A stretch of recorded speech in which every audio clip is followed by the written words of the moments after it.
집은 있는데 현금은 없다. 지금 대한민국 수백만 명의 고령층이 겪고 있는 현실입니다. 평생 모아 마련한 집은 있지만 당장 병원비와 생활비를 마련할 현금이 부족한 사람들이 빠르게 늘어나고 있습니다. 그런데 최근 은행들이 연 0.1% 초저금리 대출을 잇따라 내놓으면서 큰 관심을 받고 있습니다. 왜 은행들은 갑자기 수익도 거의 남지 않는 초저금리 상품을 경쟁적으로 출시하는 걸까요? 그리고 이것이 정말 노후 생활의 해결책이 될 수 있을까요? 오늘은 초고령 사회에 접어든 대한민국에서 벌어지고 있는 새로운 금융 변화와 꼭 알아야 할 지원 제도를 함께 살펴보겠습니다. 최근 신한은행은 기초연금을 신한은행 계좌로 받는 고객을 대상으로 연 0.1% 금리의 비상금 대출을 출시했습니다. 금리만 보면 사실상 무이자에 가까운 수준입니다. 대출 한도는 50만원으로 크지 않지만 병원비나 갑작스러운 생활비처럼 급하게 돈이 필요한 순간을 대비한 상품입니다. 하나은행 역시 국민연금과 공무원연금, 군인연금 등 공적연금을 받는 고객을 대상으로 연 1% 고정금리 생활비 대출을 운영하고 있습니다. 두 상품 모두 필요한 만큼만 꺼내 쓰는 마이너스 통장 방식이라 사용한 금액에 대해서만 이자가 발생합니다. 얼핏 보면 단순한 금융상품처럼 보이지만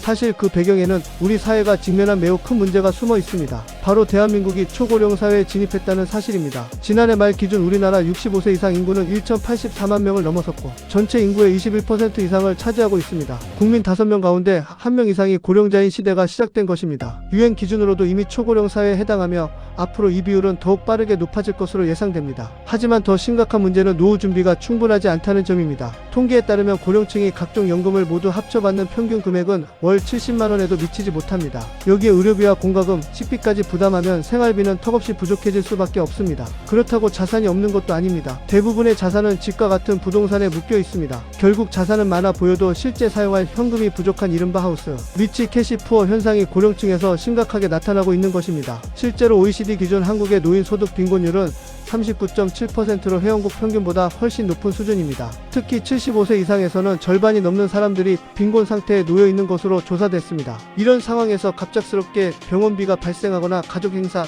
공과금 납부 같은 긴급한 지출이 생기면 고금리 카드론이나 대부업을 이용하는 사례도 적지 않습니다. 은행들이 초저금리 소액대출을 내놓는 이유도 바로 이런 금융 사각지대를 줄이기 위한 것입니다. 물론 50만원이라는 금액이 모든 문제를 해결해 주지는 못합니다. 하지만 급한 불을 끄기에는 충분한 역할을 할 수 있다는 평가도 나옵니다. 그렇다면 목돈이 필요한 경우에는 어떻게 해야 할까요? 이때 활용할 수 있는 제도가 바로 국민연금공단의 실버론입니다. 만 60세 이상 국민연금 수급자는 의료비와 전세보증금, 배우자, 장례비, 재해복구비 등 일정한 용도에 한해 최대 1천만원까지 저금리로 대출받을 수 있습니다. 올해 3분기 기준 금리는 연 2.92% 수준으로 일반 신용대출보다 훨씬 낮습니다. 다만 생활비 용도로는 사용할 수 없고 관련 증빙서류가 필요하다는 점은 반드시 기억해야 합니다. 그런데 전문가들이 가장 근본적인 해결책으로 꼽는 것은 따로 있습니다. 바로 주택연금입니다. 주택연금은 만 55세 이상이 일정 기준 이하의 주택을 보유하고 있다면 집을 팔지 않고 계속 거주하면서 매달 연금 형태로 생활비를 받을 수 있는 제도입니다. 쉽게 말해 집이라는 자산을 현금 흐름으로 바꾸는 방식입니다. 실제로 고령층의 대부분 자산이 부동산에 집중되어 있다는 점을 고려하면 안정적인 생활비 확보에 도움이 될 수 있다는 평가가 나옵니다.